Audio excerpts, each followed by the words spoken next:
மரங்களை பாதுகாப்போம், பறவைகளை காப்போம் என்பதை வலியுறுத்தி 9 மாநிலங்கள் வழியாக நேபாளம் வரை விழிப்புணர்வு பயணத்தை மருத்துவக் கல்லூரி மாணவர் திருவள்ளூரில் இருந்து தொடங்கினார். சுற்றுச்சூழலை பாதுகாக்கும் வகையில் மரக்கன்றுகள் வைத்து தொடர்ந்து பராமரிக்கவும் பல்வேறு வகைகளில் விழிப்புணர்வு ஏற்படுத்தப்பட்டு வருகிறது. அவ்வகையில் திருவள்ளூர் நகராட்சி எடப்பாளையம் பகுதியைச் சேர்ந்த இளைஞர் உதயகுமார். இவர் சென்னை மதுரவாயலில் உள்ள தனியார் மருத்துவக் கல்லூரியில் MBBS இறுதியாண்டு பயின்று வருகிறார்.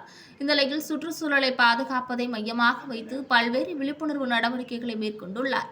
தற்பொழுது மரம் வளர்ப்போம், பறவைகளை பாதுகாப்போம் என்பதை வலியுறுத்தி 9 மாநிலங்கள் வழியாக நேபாளம் வரையில் பயணம் மேற்கொள்ளவும் திட்டமிட்டார். அதன் பேரில் திருவள்ளூர் காமராஜர் சிலை முன்பு பயண தொடக்க நிகழ்ச்சி நடைபெற்றது.